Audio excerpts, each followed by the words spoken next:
And he was even texting me LOL the other day. I'm like, what are you talking about, LOL? It's supposed to be a wedding of a girl.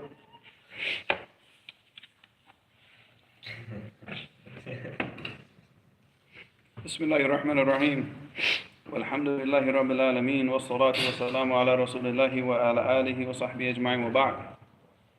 Alright, so we're gonna do like basically like yesterday. Take one hadith and we'll continue reading. There's two things that I want to finish from this, so we're gonna continue reading what we're doing, what we were reading from yesterday, and there's one more thing inshallah that I'll read tomorrow, and then we'll get back to our regular scheduled programming inshallah. So we're just taking a veer off path so we can finish reading this inshallah. So we're on hadith number 271. حدثنا محمد بن كثير قال حدثنا سفيان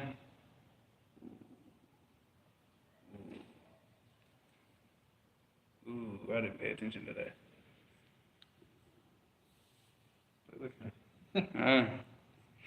I gotta go back and check that one. Alright, عن أبي وائل عن مسروق عن عبد الله بن عمرو رضي الله عنهما قال لم يكن النبي صلى الله عليه وسلم فاحشا ولا متفاحشا وكان يقول خياركم أحاسنكم أخلاقا. Alright, so here Abdullah ibn Amr ibn al-As رضي الله عنهما, he reported that the Prophet صلى الله عليه وسلم, he was not. ما كان لم يكن. لم يكن, it means ever, ever. So when he said لم يكن, ever, like ever, even before Islam, with Islam, all the way up until this day. فاحشا ولا متفاحشا. فاحشا, it means what? Like someone who does a lot of immorality. Yeah, alright, he's immoral. And he goes about his behavior with no type of haya, no type of modesty, shyness. Alright, because we know from the hadith that we took in Al-Bukhari, what happened with the Prophet ﷺ before Islam? When you remember the story, what was the story? كان يحاول يبنون الكعبة من جديد وكان يحتاج إنه يعني الرجال كانوا يعني ياخذون الحجارة حتى يبنون الكعبة كان صعب إنه ياخذ معاه الحجارة بسبب الإزار اللي كان معاه. He only had an izar. That's the only clothing he had. So he had to carry the rocks by hand. And what happened? واحد من الرجال قال له يعني اخلع إزارك حتى تحمله يعني تضع الحجارة فيه وتحمله. Yeah, so he said, take off your izar and tie it around your neck, and that way you could carry the rocks in the izar. But if he did that, he's going to be naked. Yeah, he's basically going to be walking around, butt naked. Right? Huh?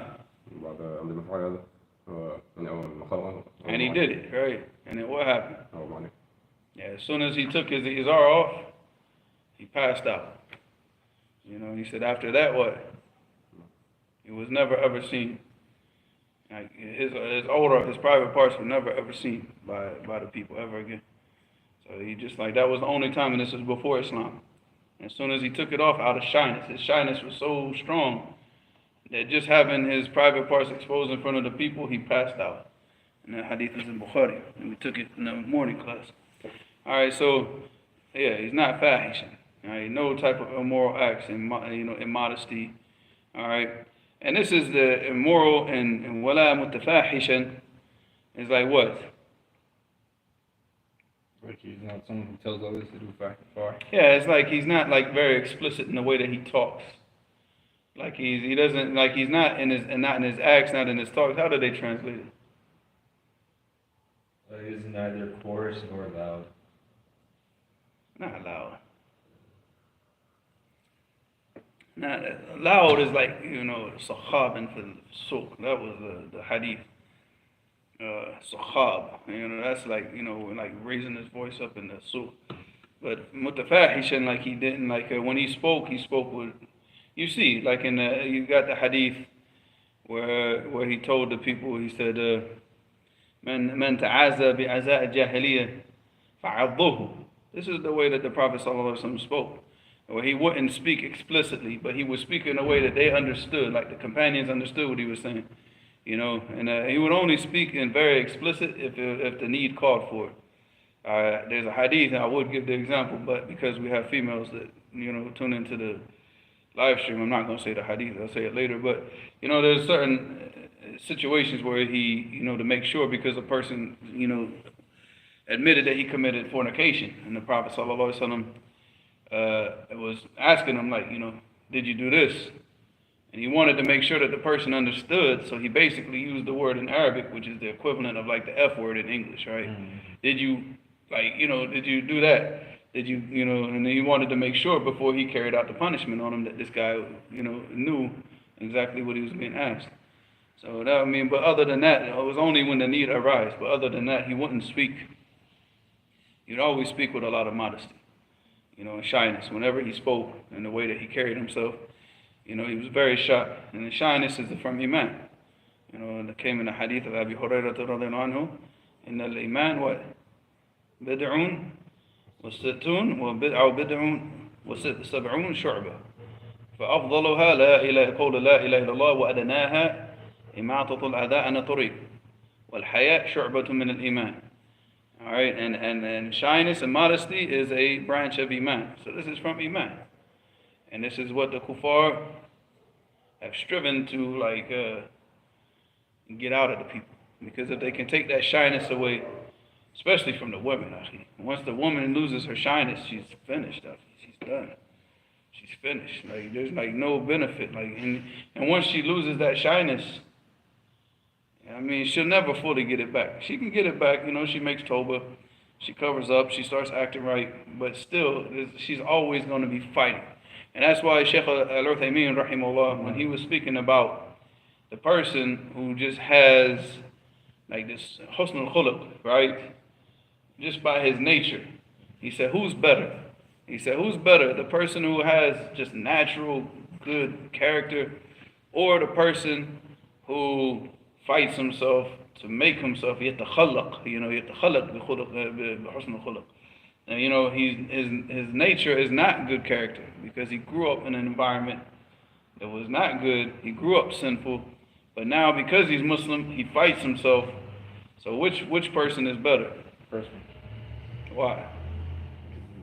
This will be more easier for him, and this is already installed in him. Not right. Because that's his nature. Put it in مكان الأخلاق عبده.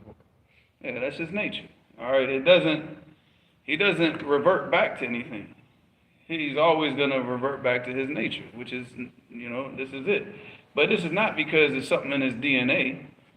And these kuffar, the way that they sit there and try to make everything like, this is, he was just born like that. Nobody's born like that, akhi. All of us are born on the fitrah. All of us. But what's the difference is how we're raised. When we're raised and we're taught the proper morals from our parents, and it's instilled in us from a young age, or people that just raise their children up like they're a bunch of cats and dogs or something, like just let them run freely and just do whatever they want to do. So that's the difference. The difference is the tarbiyah and how the children are being raised. Nobody's born an athlete. These things are developed in people. Nobody's born smart. What you have is you have a family who develops that. If you're born into a stupid family, you're pretty much gonna, you raise up stupid unless you have outside influence out of your family that's gonna motivate you to start reading books and learning and things like that. Because it's just a simple thing, you're just not gonna have that influence. So there's no DNA where it's like, he was born like that. No, everybody can change their behavior. Everybody, but you have to recognize what's wrong with you first. But that person who's naturally, he's just raised up in that environment of good akhlaq, good manners, khalas, he's never gonna let his guard down. Like us, because we messed up our shyness, we messed up through sins, so living in this country. So we have to constantly keep our guard up to make sure that the shaitan can't find an inroad to come and get us off what we're trying to do. Well, here you see with the Prophet ﷺ, that was how he was. So he said, ما كان لم يكن النبي صلى الله عليه وسلم فاحشا ولا متفاحشا وكان يقول خياركم أحاسنكم أخلاقا. The best of you are the best in their character. The best of all of you are the best in their character. Because obviously, if we're all practicing the sunnah, we're all trying to learn the deen, so we're all doing good. What's going to be the real distinguishing factor between us? Our character. So you look at it, if you have a very rough and tough character, type of nature, that you're angry and you're rough with the people, and then you have another person who's very soft and lenient with the people. You know, he saves his aggression, like I said, for the battlefield. He doesn't take it out on the people in the masjid. All right, who do you think the people are going to flock to when they want to learn their religion, when they want advice, when they want to talk to somebody? Who are they going to go to? You know, they're going to be going, they're not going to Al-Amash. You know what I'm saying? You know, even though Al-Amash had knowledge, but if the only reason why they would go to Al-Amash is because he had knowledge and nobody else had. Other than that, if they could find it with somebody else, they're going to go to somebody that have better manners and better character. You know, so that's just the reality. Well, you know, sometimes we have to compromise because we have no other choice. The only person that you can find is a person that's just like whatever. You know, you wouldn't normally take knowledge from that person, but Allah Mustaan. So yeah, so the best of us are all of the best in character. So that's something that we need to work on. Before I continue, before I forget, Sajid sent me a video today, which is what is that guy, that metaphysician guy? I don't know what's his name. Muslim metaphysician? Who? Muslim metaphysician? No, is it Muslim metaphysician or? I heard of the Italian guy. Let me see. Hold on. Yeah, the Italian guy. Yeah, Jake Brancatello. All right, him. He was making a refutation of Daniel, because Daniel seemed to say something very stupid, as he always does. So this is only his newest installment of something stupid. Daniel said, like, the whole refutation was about the issue of the Shia. When it's not, the asl of this code is not from the Shia. The asl of this actually goes back to the Sufiya. And the Shia, because you got to understand, the Shia, the Rafida, they don't really have a set deen. They took their deen from everybody else. So the Sufis, they had certain aspects the Shia took from. The Qadariyya, the Shia took from them. The Jahmiyyah, the Shia took from them. Like, you know, whenever they're dealing with Asma' wa Sifat, they take from they'll go to each group and they'll take from the one that's furthest from the Sunnah. Furthest from the Sunnah. And this is all just to, you know, get in with these groups, because they never had actual set beliefs. The only beliefs that they had was that it started off with Ali was better than Abu Bakr and blah, blah, blah, blah, blah. And then it warped into like what you see today over time. But, so the refutation that this brother was doing from our misguided deviant, he's not our friend, but this guy in Houston, is that he seems to claim, because the Shia, they believe that they're imams, and this goes back to the statement of the Sufiya, that the wali, you know, that the wali is higher than what? The Anbiya. That the wali gets a station that's higher than the Anbiya, that he could be raised up higher than the Anbiya, which is kufr, all right? And this goes back to Ibn Arabi and all these types of misguided, you know, crackheads, basically. So, Ibn Arabi? Ibn Arabi, not Ibn al-Arabi. Oh. All right, he's from the time of Ibn Sina and all that. They were from amongst the people that said, if you want to see God, just look at yourself. You know, because they believed in al-hulul, which is al-hulul. It means that Allah subhanahu wa ta'ala is a part of everything. Everything is Allah. That's what they used to believe. So,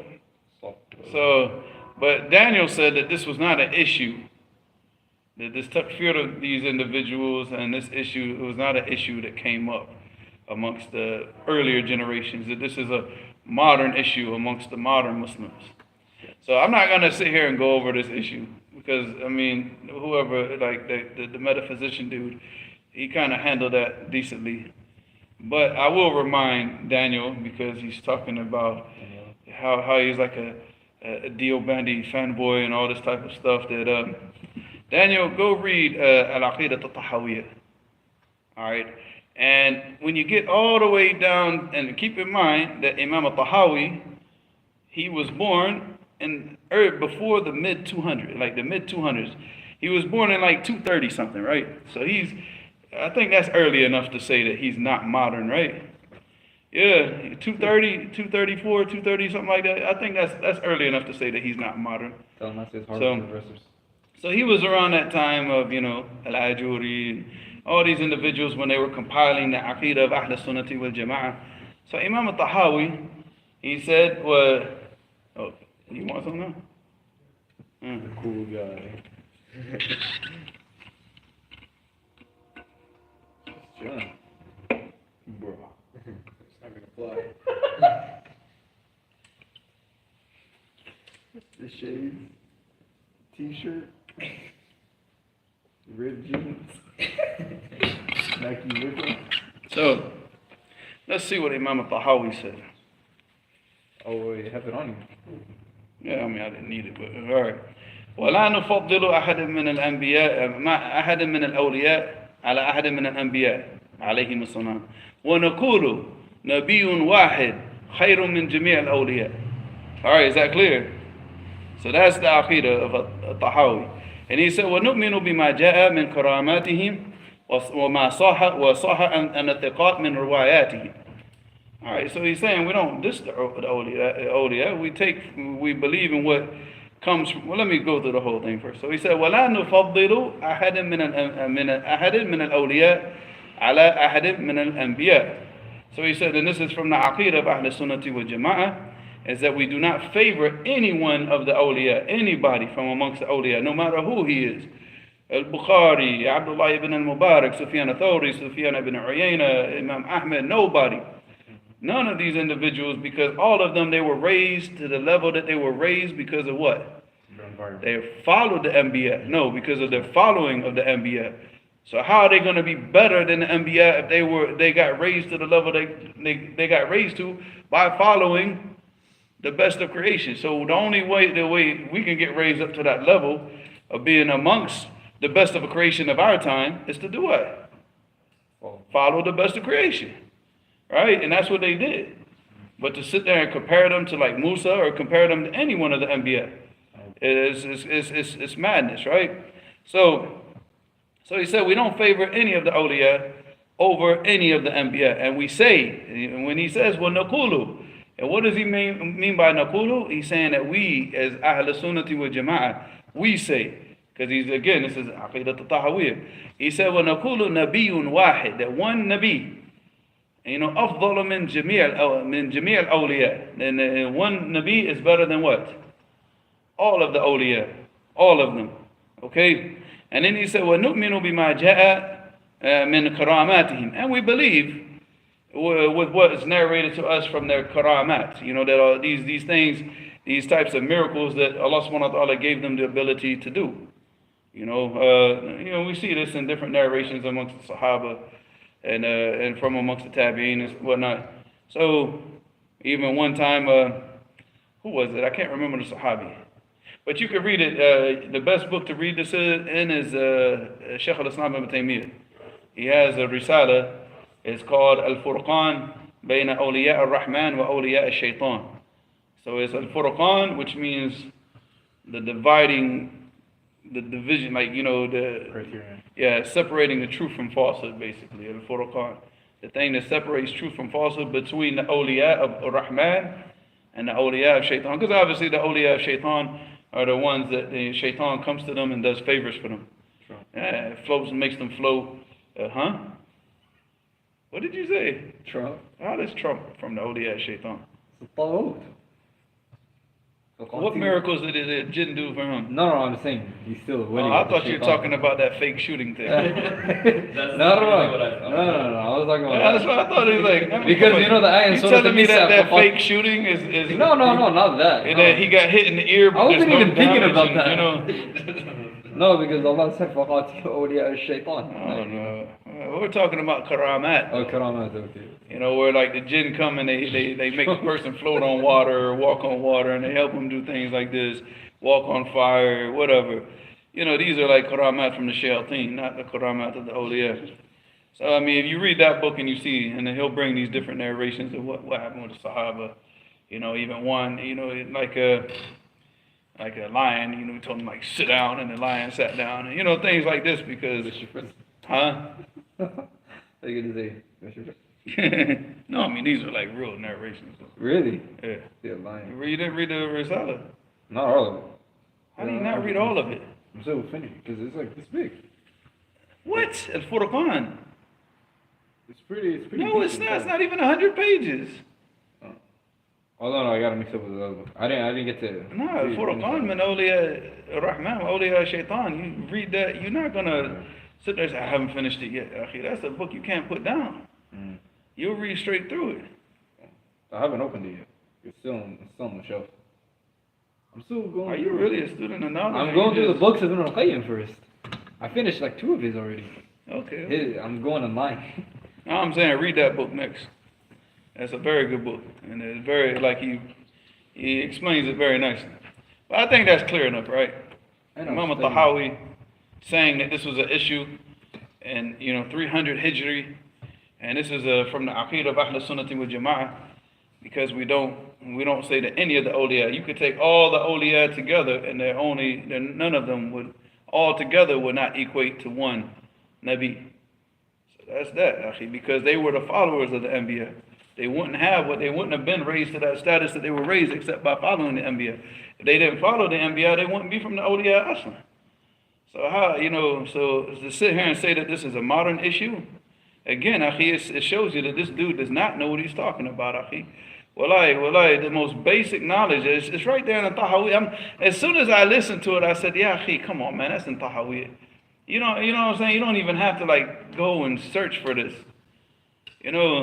But to sit there and say that this is a modern issue, wallahi, man, this dude does not know what he's talking about. I don't even know why people still listen to him. Wallahi, I don't. He said about Imam Shawkani that he was influenced by the West. Oh yeah, Imam Shawkani was influenced by the West. That right there, Akhi, I was like, this dude must be hanging out on Belmont with the crackheads. Seriously, I don't know what prompted him to say some stupid stuff like that, except for he was smoking crystal meth in the Motel 6, Akhi. I don't know what. Motel 6? Yeah, seriously, man, next to Denny's, man. Thank you, Khomeini.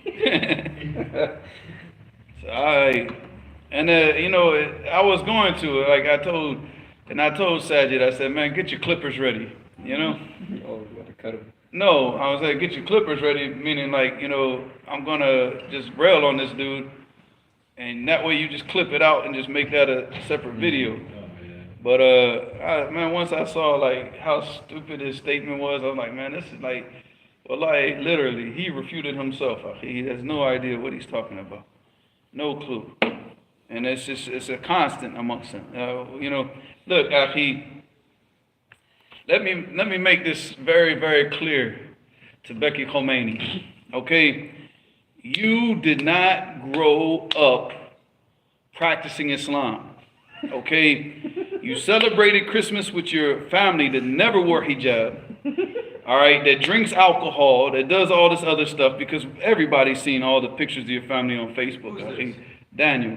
All right. So you did not grow up practicing Islam. Okay, period. You grew up celebrating Christmas. You grew up going to Disneyland. You grew up with Mickey Mouse shirts and all this type of stuff. This is your upbringing. That's fine. That's cool. You just had an American upbringing. But you were confused about your religion until you were in Harvard. And you started learning about Islam in Harvard. And now you want to go around and start arguing with students of knowledge, Akhi. Stay in your lane, man. Stay in your lane, wallahi. The only reason why people don't embarrass you because there's no benefit. There's no benefit, Akhi. But wallahi, the statements, it's just, if I were to sit here and refute every single stupid thing that he says on a daily basis, wallahi, we would never open these books. We would never open these books. Every single live stream, we would be just reading off the stupidity. Every single live stream.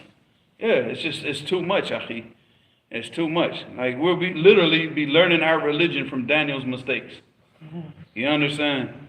We'll never open a book. So nah, man, he needs to, seriously. Come on, man. Like I said, there's a lot more to say. I'm just, like I said, there's no benefit. But he knows his situation. And he's up in Harvard. Then he goes and graduates from Harvard and studies philosophy and gets a master's degree in philosophy. So now you become even more Islamic with your philosophical, beliefs now. Come on, dude. Come on, man. And then now you want to sit here and argue with people who gave up their comfort and sat with the ulama. Come on. and you don't even know, Aqidat al-Tahawiyya, talking about this is a modern issue. This is a modern issue that the Madkhalis. He's like the translator of Houston. No, see, he's the translator on steroids, bro. He's like the translator with military power. The final boss. You know, like he's like the final boss. Yeah, because Translator level 1000. the translator doesn't have a following. Nobody follows him. Like, he puts up a video on YouTube and 200 people watch it. Not 200, that's Not no. even. That's I'm saying they probably 30. got 200 subscribers. No, I'm saying like maybe 2 people watch it. But nah, this dude, come on, man. He's got like almost a quarter of a million. No way. Yeah, he's famous. Seriously? Daniela? Not translator, but Yeah. the translator is like, I'll look up this. oh wow. No, the translator is literally got videos that got 2 views. He's not a danger, you know what I'm saying? So it's no point. Like, he's just a money maker. That's all he is, you know. But nah, man, this dude is a danger to the people that Did you listen see to him. what Ali needed that one? See what he said? He was trying to, what's it called? Actually, I don't know anything that these people are saying unless it's sent to me. Yeah, So- he was trying to say, what's it called? He was trying to make fun of the Hanbali madhab. He was like saying, I just touched a woman. Oh, my wudu is broken if I'm Maliki. But I'm Hanbali. Who did this? Ali needs da'wah. Oh. So I was making fun of the Imam Ahmad's madhab. Wow. So, does a woman break your wudu? Does it or not? No, what? Touching a woman? Yeah. No. But it's just the sukhriya with the deen. Yeah, and he was wearing jeans and stuff. Oh, man, Making jokes with the deen. No offense, but he was saying... Well, I'm not trying to make fun of the dean now. No, I he forgot his stove today. Alright. So, let's finish this up from Madarij al-Salikin, inshallah. Alright, so he said, so we're talking about the different things, the different aspects of like the person and the role of leadership. Alright, he said, وَوَاجِبُهُ عَنْدَ جَهْلِ الْجَاهِلِينَ عَلَيْهِ. So in this now he's going to deal with like the akhlaq, the character that he should have when dealing with the ignorant people. He said, al-i'rad anhum. He should completely what? Leave them. Like he shouldn't, if he knows that the people are being ignorant and the people are being foolish, he doesn't try to sit there and try to talk sense to them. Akhi, come on. Because it's very simple, man. If you try to argue with an idiot, like if you argue with a person who's knowledgeable, it was like it'll make you both look good because the way that you present evidence. But if you sit there and debate with a fool, he will make you look stupid. Even if you brought all the evidence in the world, because he does not know, he's not going to respond with evidence. He's going to respond with insults. He's going to respond with false accusations. He's going to respond with everything that just is emotional, feminine. You understand? He's never going to come with evidence. So there's no point. If you argue with a person who's is ignorant, then what is he going to do? He's going to make you what? Make you look stupid in front of the people. And then they're not going to respect the knowledge. So to refrain from that, we don't deal directly with these individuals. We refute, we say what we have to say, and let them deal with that on their own. Like this, I'm not going to sit there and hang out with Daniel and talk to him. No, I'm going to say what I got to say and move on. Let him deal with that. That's something that he needs to deal with himself. These are his problems, not our problems. All right, so Allah musta'an. So he said, al-i'rad anhum wa adamu what? Muqabalatihim bil-mithl. And then not to go against them by like doing to them what they do to you. So they insult you, then you insult them back. And they yell at you, then you yell back. So then what happens now? You start to go down to the level of what? Yeah, if you can't bring the person up, because he wants to stay down, he wants to stay in his like garbage behavior, his low life ways, and he doesn't want to come up to be honored and dignified and everything, khalas, you got no time for people like that. If you want to stay in the gutter, you stay in the gutter. But we don't have time. We're trying to, raise people up. This is what this deen is about. It's raising you up and making you a better person. If you don't want that, if you want to be a fool, and you want to be a lowlife, and you want to be a loser, then khalas. Actually, ain't got no time for you. That's where you're comfortable. Stay there. We're not gonna sit there and try to go down to the level. And this is a big mistake with the people. They think like this is dawah. The dawah is to go down to the level of low life people, of losers. and start what? Hanging out with them when they're smoking weed, hanging out with them when they're like listening to music and hanging out with girls, but I'm giving them dawah. No, you're not. They're giving you dawah. You're living in their life. They're not coming here. They're not in the masjid trying to become better. You're going down to their level. You're not raising them up. They're not becoming better because you're hanging out with them while they're doing this. If you hanging out with them while they're doing these types of things, it makes them feel more comfortable doing them. You're literally perpetuating their behavior. But when you let the people know, like this type of behavior is not acceptable, and we're not going to lower ourselves to nobody. It's better to live by yourself up in the mountains, away from the people, if you have to lower yourself to give dawah. No, because you're trying to raise the people up. You don't raise the people up by going down to the level. You already were at their level. You understand? So why you have to go back? Why you have to revisit it? And we grew up at that level. We know what that level is about. We don't need to go back to that. We're trying to get the people out. The only way you can get the people out is from throw them a rope and pull them up. But you can't go, how are you going to get a person stuck in the well out by jumping down in the well with them? That's the stupidest thing that you can possibly think of doing. Oh, he's stuck in the well. Oh, don't worry, man, I'm going to come down and we're going to get out together because I'm going to raise you up out of the well. Nah, you're going to be stuck right in that well with that idiot. And then both of y'all are going to be stuck in the well yelling. And what, the third person is going to come and say, well, I'm going to give you guys dawah, and I'm going to come in the well with you too. Then you got three idiots up in the well, stuck in the well, crying out. Come on, Akhi. Nah.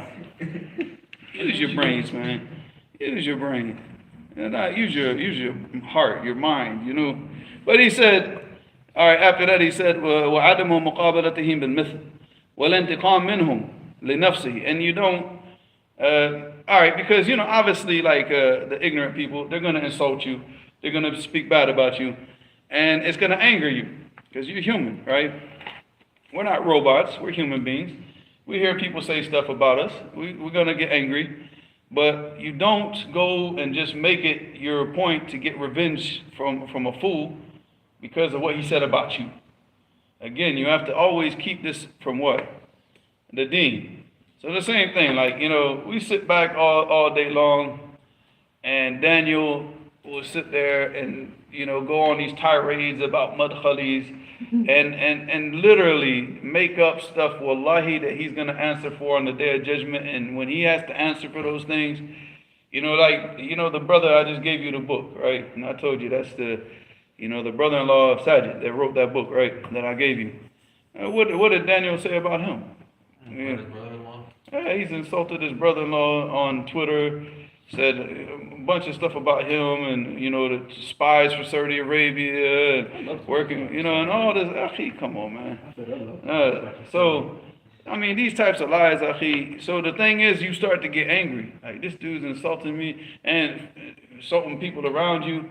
But you got to keep in mind that this is about deen. It's not about you as a person. That's the whole point. Is he wants you. This is the trick of shaitan to get you defending yourself. You're not defending yourself. This was never about us in the first place. If we had sincerity, it's always been about what? This deen. The Prophet sallallahu alaihi wasallam, intaqam li nafsihi abadan. He never got revenge for himself. Look at all the names that they called him. He never got revenge from the people based on what they did to him for himself. No, but whenever he punished the people based on the deen. When they transgressed in the deen and they went against the legislation of the deen, that's when they got punished. That's when, but other than that, no, he never got revenge for himself. Then after that he said, فَقَدْ قَالَ اللَّهُ تَعَالَى لِلنَّبِيِّهِ صَلَّى اللَّهُ عَلَيْهِ وَسَلَّمَ خُذِ الْعَفْوَ وَأْمُرْ بِالْعُرْفِ. Now the khud al-afwa, we spoke about this, but there's also a second meaning that that is possible that it has. So khud al-afwa, we said that it means what? To pardon the people, right? But khud al-afwa can also mean to take, because al-afwa in the Arabic language, it has two meanings, right? So it has the meaning of to pardon, to forgive, but al-afwa also has the meaning of like you have money, right? And you have certain amount of money that you need monthly for your family, for your expenses, your house, your family, all the mandatory expenses. The money that you have after you've covered all those mandatory expenses is what? It's al-af. It's called al-afu. Khud al-afu, it means, it can also have the meaning of take from them the money that they give in charity after they've fulfilled their obligations. Alright, as we're going to see, inshallah. So he said, خُذ الْعَفْوَ وَأْمُرْ بِالْعُرْفِ. And he's going to explain this now. He said, قال عبد الله بن الزبير رضي الله عنهما أمر الله نبيه صلى الله عليه وسلم أن يأخذ العفو من أخلاق الناس. So he's talking about the first meaning. And he said to pardon the people with their bad manners, their bad character. Because the people, a lot of the people, they didn't grow up in Islam. So you have to be what? You have to be patient. But that doesn't mean you act like them. Saying, I'm giving them dawah, so I'm going to act like a fool so I can give dawah to fools. No. You keep your good character, but you pardon them for their bad character. You be patient with them. Because you have to understand that they're coming into Islam, but not everybody's going to have that type of tarbiyah, being raised properly, right? So he said, وَقَالَ مُجَاهِد, and Mujahid said, يعني خُذ الْعَفْوَ مِنْ أَخْلَاقِ النَّاسِ وَأَعْمَالِهِمْ مِنْ غَيْرِ تَخْصِيص. And he said, pardon the people for their bad manners and their bad actions, their mistakes. Pardon them for their shortcomings and their character and in their actions. Min ghayri takhsis, without lowering yourself. Min ghayri what? So pardon the people as long as pardoning them doesn't make you what? It doesn't lower you. It doesn't make you, dishonored or indignified by doing that. You don't lower yourself. You pardon the people as long as it doesn't cause you to be lowered. Very clear, right? He said, مثل قبول الأعذار, and he said, مثل قبول الأعذار, like accepting their excuses, why they couldn't do something. والعفو والمساهلة, just being easy and pardoning with the people. وترك الاستقصاء عن البحث والتفتيش عن حقائق بواطنهم, and leaving off الاستقصاء عن البحث. الاستقصاء, it means that you go deep into like researching something, like you going deep into like, why is he doing this? Why, instead of just accepting his reason, just accept his excuse. Don't go deep into like, trying to figure out why he did this and what he's doing, and no, just leave it. He gives you an excuse, just take it, accept it, and go. Well, that would be to justice. Yeah. Well, he said, well, taftish means like investigating, trying to find out what's going on, like, what did he really do this? What is he really up to? And haqa'iq bawatanihim, and the things that are going on inside them. So don't try to understand like, oh, is he sincere? Is he not sincere? These things you will never know. You'll never know. So just when the person comes with an excuse, you pardon them and you leave them. And this is from the good akhlaq of dealing with ignorant people and people that don't have good manners and good morals and good character. He said, وَقَالَ Ibn Abbas رَضِيَ اللَّهُ عَنْهُمَا خُذْ مَا عَفَاءَ لَكَ مِنْ أَمْوَالِهِمْ. So Ibn Abbas is given the other meaning of from the money. So he said, and take from the money that they give that's above, that's after they've given, their mandatory spendings, right? He said, وَهُوَ الْفَضْلُ عَنَ الْعِيَالِ, and it's the extra money that they have after they've spent on their families. وَذَلِكَ مَعْنَى قَوْلِهِ تَعَالَى وَيَسْأَلُونَكَ مَاذَا يُنْفِقُونَ قُلِ الْعَفْوَ. And they ask you, what should we spend? What should we give in charity? And Allah subhanahu wa ta'ala said, what? قُلْ الْعَفْوَ. قُلِ الْعَفْوَ. Tell them that they should give in charity whatever is they have this extra after they've spent their, they've taken care of their mandatory obligations, right? ثم قال تعالى وأمر بالعرف. And he said, وَهُوَ كُلُّ مَعْرُوفٍ. He said, everything is all the obedience, anything that's obedience to Allah subhanahu wa ta'ala. And he said, وَأَعْرَفَهُ التَّوْحِيدِ. And of course, the number one thing is what? Tawheed, that's the top. He said, ثُمَّ حُقُوقُ الْعُبُودِيَّةِ. And then the rights of worship. Alright, so he's giving you the order. So he said, first off is Tawheed, then حُقُوقُ الْعُبُودِيَّةِ. And he said, then after that, وَحُقُوقُ الْعَبِيدِ. He said, first and foremost, Tawheed, which is the rights of Allah. Then all of the rights of worship, that you carry out every form of worship and you fulfill the rights of that worship, that you carry out the conditions, the wajibat, the shurut, and all this, all the forms of worship. Then after that comes what? Huquq al-abid, and then the rights of the servants. That's the rights of all the people. Then you deal with the rights of the people, but not, you don't go to the rights of the people until you first deal with the rights that Allah has over you, and the conditions, fulfilling all these, the rights of every act of worship that you do. So here you're going to sit here and have a good character with the people, fulfilling the rights of the people, but you pray like a chicken. Like a chicken pecking food. You pray so fast that you get whiplash. But you're concerned with the people. So that means, who do you worship? You worship Allah, or do you worship the people? So fulfill Allah's rights first. All right, then he said, ثم قال تعالى وأعرض عن الجاهلين, and go away from the people of ignorance. يعني إذا تصفح عليك الجاهل فلا تقابله بالصفح. And he said, if an ignorant person gets foolish with you and starts to act foolish, he said, don't لا تقابله بالصفح. Like, don't meet his foolishness with what? With foolishness. Yeah, don't do that, because now it's not gonna turn out good for you. All right. And then he said after that, he said, كقوله تعالى وإذا خاطبهم الجاهلون قالوا سلاما. And if the ignorant people speak to them, they say what? Words of peace. Yeah, they say just like words. Like they just keep it very peaceful, and they don't try to do anything to incite the person more, or whatever. Like a person sitting there, you're this, you're that. Oh, boy, you better walk off. Jazakallah khair. Leave. Yeah, just keep it smiling and leave. What is he gonna do? He's gonna feel stupid. He's got nobody to yell at. So Allah musta'an. So he said, after that he said, وعلى هذا فليست بمنسوخة بل يعرض عنه مع إقامة حق الله عليه ولا ينتقم لنفسه. And he's talking about the ayat that it's not mansukh. Because this is a whole issue, the tafsir of the ayat. He said, بل يعرض عنه مع إقامة حق الله عليه. But you leave the ignorant person, but not if you transgress in the manners of the deen and you're a person of authority, and you still have to carry out the what? The hudud. You have to, whatever punishment or whatever, you have to still, وَلَا يَنْتَقِمْ لِنَفْسِهِ. But you don't ever get revenge for yourself. And then he's going to mention all of the ahadith here that we're going to cover in the book, so I'm not going to read all this. Inshallah, tomorrow there's one more thing that I want to read here that's very important. Because this part right here, we're not going to read the whole thing. I'm just going to take out the important information. Well, it's all important, but the most important information.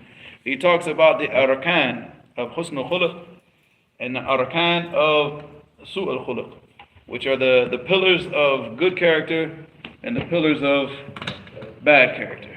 All right, questions, inshallah. These two. I'm telling save. Like, I see what you're doing.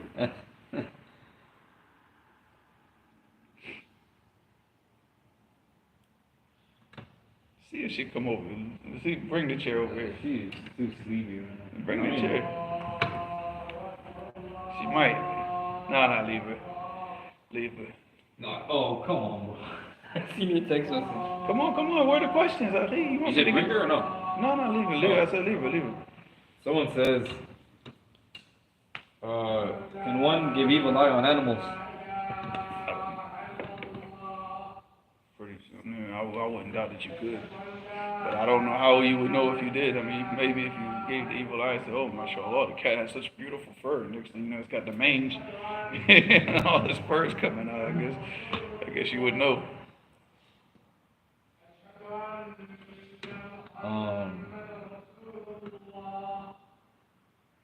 I've not heard of a case of a person giving the evil eye to an animal. Yeah.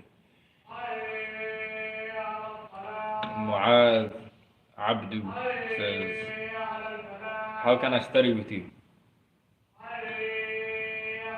Man, go overseas and study with the ulama. You don't waste your time with me. Also, is it permissible for a man to go to a trampoline park, and would this be considered free mixing? That depends on who's at the trampoline park, right? Yeah. I mean, if you rented out the trampoline park for the Muslims and you had set a time for men and a time for women, then khalas.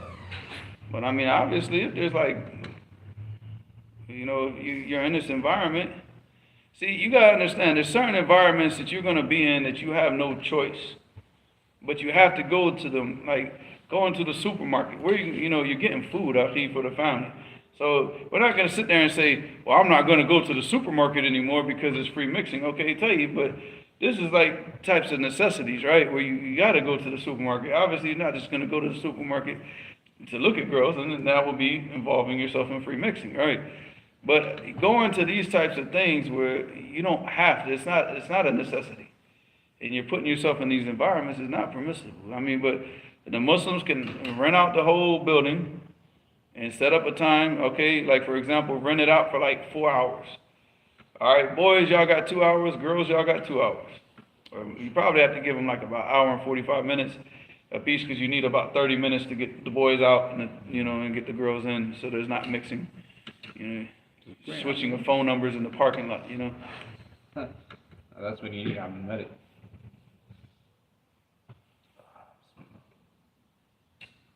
MA says, how do we deal? Someone typed in a comment and I lost it. Okay. How do we deal with differences of opinions between scholars when you feel like your current teacher is following a weaker opinion? Should you follow your teacher or the stronger hadith? We follow the evidence. We don't follow the opinions of people. So, I think it's just music in the car. So, check it though. Yeah, it was. Because It gets louder than quiet. Yeah. If you have a teacher who's teaching you properly, he should be giving you the evidence in the first place because that's what you should be following. I mean, sometimes, obviously, like in these types of scenarios where people are asking questions and we're just answering quickly, but still, the evidence should be presented to the people. And then they should be following the evidence. And we should be raising the people up. The Muslims, we raise the Muslims up with this type of tarbiyah, following evidence, not following opinions of people.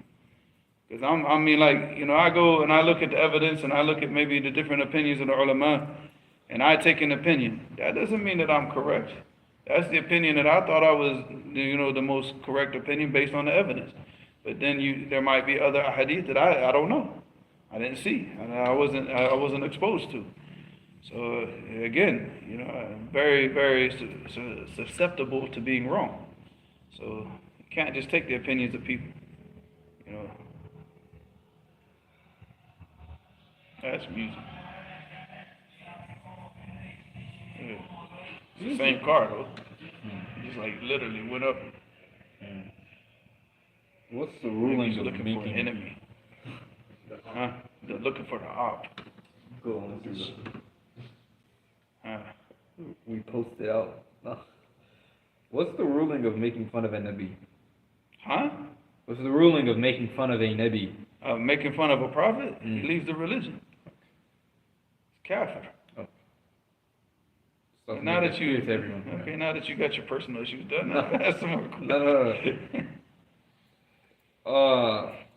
Jakartish says, if I'm saying this right, Nazim the Naqshbandi said he traveled in space, and if you see the green dot in the picture of the galaxy, that's his green turban. That's the funniest thing I've ever read. How can people believe in that? It was when you were talking about the awliya of the shaitan. I'm going to tell you where he was at. He traveled to Belmont.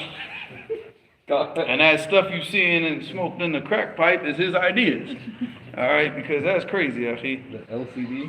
It doesn't show LCD. LSD. No, I mean, even LSD doesn't make you. LSD does not make you that stupid. Trust me. Someone in Egypt told me one time he smoked meth and he went to a coffee shop and he seen a green elephant flying with its ears.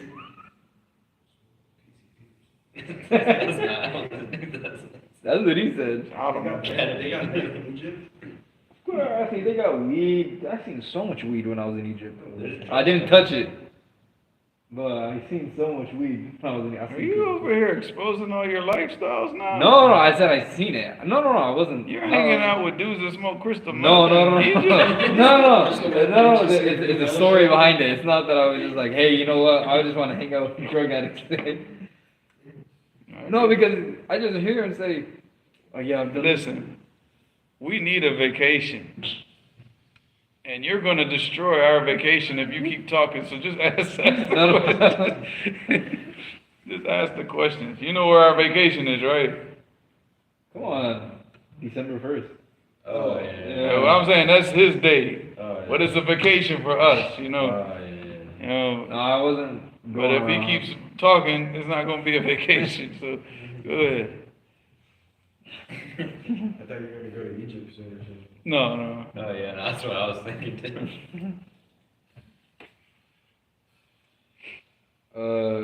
Dua al-istiftah for night prayer, does one say only in the first salah or at the beginning of every rak'atain for night prayer, including witr? I've always just said it in the beginning, you know, as you started. Of every salah?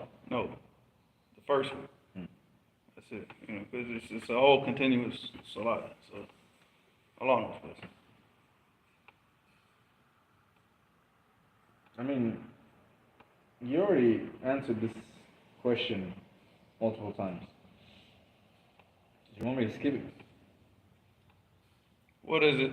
Now see. Well, catching the ruku'. Catching the ruku' before the imam gets up. I mean, because, go ahead, ask it. Says if we catch the ruku', do we catch the rak'ah hadith of Abu Bakr? Abu Bakr, the hadith is not clear that we don't know if he got back up and repeated the rak'ah or not. We don't know from that. It's not clear. So again, you know, when we deal with a hadith, right, when the adillah, you know, because this was similar to like the brother Hamid, he was asking a question, and you know, and this was not in the live stream. This was like a question he asked me personally, and I was telling him the same thing, right? So he'll get like revision for this. You have a hadith that's mujmal, and then you have a hadith that's what? Al-mubayyin, or any type of adillah. You know, this is Quran, Sunnah, any adillah. Mujmal, it means what? It's very general, and it requires an explanation. So people use this type of evidence to specify certain things, and this is where it's wrong. But then you have another hadith that's what? Mubayyin. It's wadih, surih. So which one should we follow in these types of issues? Because the mubayyin, yubayyin what? Yubayyin al-mujmal. So the mujmal huwa alladhi yahtaj ila al-bayani, and the mubayyin is the one that explains it. So, all right, let's look at this issue. You have the hadith of Abu Bakr, radiallahu anhu. All right, this is not wadih. It's not clear. It's not a clear evidence that coming into the ruku' is what? You know, that the person who catches the ruku', that he's caught that whole rak'ah. That's not clear. It's not wadih from the whole hadith. But then we look at the other hadith where the Prophet ﷺ said, La salat liman lam yaqra bi fatihatil kitab. That there's no prayer for a person that what? That doesn't recite fatihatil kitab. That he doesn't recite al-fatiha. So, Abu Bakr, if he came in the ruku', did he recite Surah al-Fatiha? Okay, and maybe this was before the Prophet ﷺ gave this hadith, before this hadith came about. So, but the statement of the Prophet ﷺ shows that reciting Surah al-Fatiha is what? It's a pillar, it's a rukn of the salat. That means you cannot leave it out. If you leave it out, then you have to get up and you have to repeat that rak'ah, or your salat is invalid. Okay, tayyib. Now, some of the ulama will take this hadith and say what? Well, you know, this is for the imam, not the imam. That's not the hadith. This is what? This is am. Now you're putting shurut khasa. You have to come with evidence to show that it's what? Khas. Because the Prophet ﷺ told the companions, he said, لَعَلَّكُمْ تَقْرَعُونَ خَلْفَ الْإِمَامِ or مَعَ الْإِمَامِ. He said, it seems that you all are reciting with the imam. Because they were reciting what the imam was reciting behind him. Right? And then the Prophet ﷺ said to them, he said, فَلَا تَفْعَلُوا. He said, don't do it. Don't recite behind the imam. إِلَّا بِفَاتِحَةِ الْكِتَابِ. Except for reciting Surah Al-Fatiha. So there's your hadith. So where is this condition? This is to the ma'mumin. To the ma'mumin. Who was the imam? The Messenger ﷺ. He was the imam. So he's telling them, don't recite behind the imam except for Al-Fatiha. That's it. Because that's a pillar of the salat. So for a person to say, well, you know, this is only for that, and no, you're putting conditions that are not in the hadith. So the person, you know, if he doesn't recite Surah Al-Fatiha in that rak'ah, he has to repeat that rak'ah. Khalas. That's the opinion I'm sticking with. Period. You know, you can find a research of this in the Ibn al-Qayyim. He goes into depth in this. Not in depth, but I mean, alhamdulillah, he breaks the issue down very well in his book, As-Salat wa Hukm Tarikiha, and the prayer and the ruling of the person who leaves it off. He deals with this issue, but he leans more towards the opinion of Shaykh al-Islam ibn Taymiyyah, that and Shaykh al-Islam ibn Taymiyyah, his opinion was that if the person if he's in a quiet salat, then it's a rukn. You know, it's wide, like he has to recite Fatiha. But if the Imam's reciting, then the recitation of the Imam is a recitation for him. And again, that's not, I mean, that was his opinion, Allah yarhamu, but that doesn't mean that we have to follow that opinion, because again, we follow the evidence. We follow the evidence. That's what we follow. So if you come in, what we try to do, especially in Damaj, because in Yemen, period, amongst I think this is more along the lines of just praying with Ahl Sunnati with Jama'ah, is that you see that the ruku' is a lot longer. So normally we get into the salat, and the Imam had just gone into the ruku' was Allahu Akbar to recite Surah Al-Fatiha and then go into ruku', and then catch the ruku' and then khalas. But if that's obviously if the Imam stays in ruku' for a good period of time. But if he's like, Allahu Akbar, Allahu liman hamid, you're not going to have time to do that, so then you're going to miss the ruku', you're going to miss all of that, so Allahu musta'an. So if you miss the Fatiha, you have to make up that rak'ah, yeah. You stand back up and repeat that rak'ah, yeah. Because even if they say that the recitation of the Imam is a recitation for the ma'mum, you weren't in the salat. You came into the salat, they already recited Surah Al-Fatiha, it's done. You weren't there when that was recited. So how is it a recitation for you and you weren't even in the salat? So I'm not with that opinion, man. If I don't recite it, I stand up and repeat the rak'ah. Period.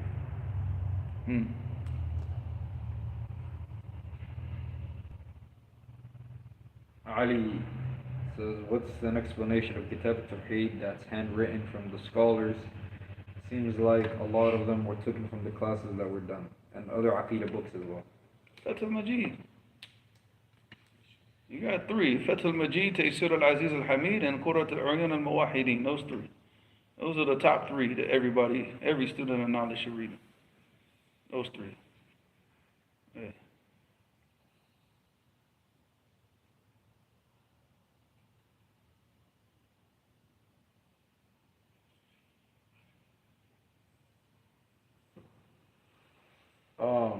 The hadith, someone in person says, the hadith of a woman putting on musk after she's pure and she can pray, is this on her garment or on her?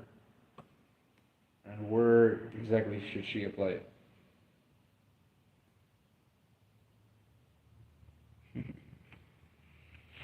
Next question. I'll tell you what, like, I don't, yeah. It's not appropriate to say it? Huh? It's not appropriate? I mean, they call that misconceptions tahara because the whole point is to make certain areas of her body smell better. Okay. So, yeah. Hold on, someone say something when I'm looking for it.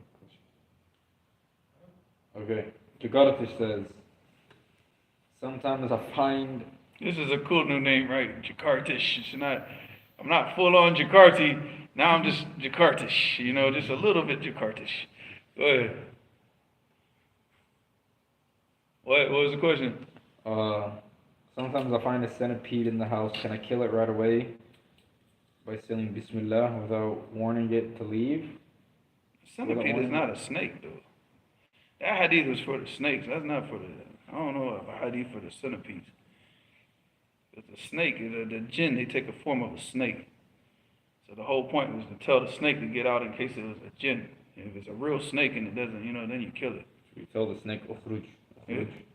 Like 3 times or like 3 nights in a row? I have to go back and revise. I want to even go back and check. We've talked about this before, and I never got a chance to go back and check it. It's something that we dealt with, but I want to go back and. SubhanAllah. We talked about it before, and I said I would do this because I remember this issue, but I don't. Yeah, I need to go back and read what the ulama said about the hadith, inshallah. Because for me, that was always difficult to think, like, a snake in my house for 3 days. no, I just like, man, Imagine what Asad would do. well, I mean, you just grab it and take it out. You don't have to kill it. I'm gonna make sure it gets out, though. Put the cat in there. Throw the cat. Cat gonna die. Cat's gonna fight it. Cat, a snake can't even bite. Who's gonna A lose? snake, The the snake can't even bite a cat. Just wrap around it. And No. Look at the videos online. Like cats are way too fast for snakes. Like there's. I'll show you a video right now. Like a quick snake went to go attack a cat, and the cat just jumped up so high in there, and it was like this close away. Like the reflexes of cats are so much stronger than snakes. Man, our cat's too stupid, Akhi. That cat's dead, man. Okay, well that cat. Okay. Yeah, that cat is dead. And he's got those reflexes. He does it every time. Every time I stomp my foot, he jumps up in the air. But but he's as soon as he comes down, that snake's gonna be ready to bite him again. This Abdullah says, it just says Abdullah, it doesn't specify. Is the hair beneath the bottom lip considered part of the beard? Yeah, everything from here down is the beard. Kleenex says, where does the beard start and end? From here all the way down. Because it's a lihya, so it's ma bayna lahyain. Like the lahyain, the lahyan is the upper jawbone. So that's like the lahyain. So the lihya got the term because it's between the lahyain and Allah knows best. What about on the cheeks? Cheeks too? All of that's between that here. From here and everything between, except for the mustache obviously. Does that show that it is not permissible for the one to recite another surah besides Al-Fatiha behind the Imam? No, you shouldn't recite. It's not permissible. Oh, that's all the questions. Huh? Actually, that's all the questions. Good, man, because we got spaghetti at home. SubhanAllah, وبحمدك أشهد أن لا إله إلا أنت أستغفرك وأتوب إليك.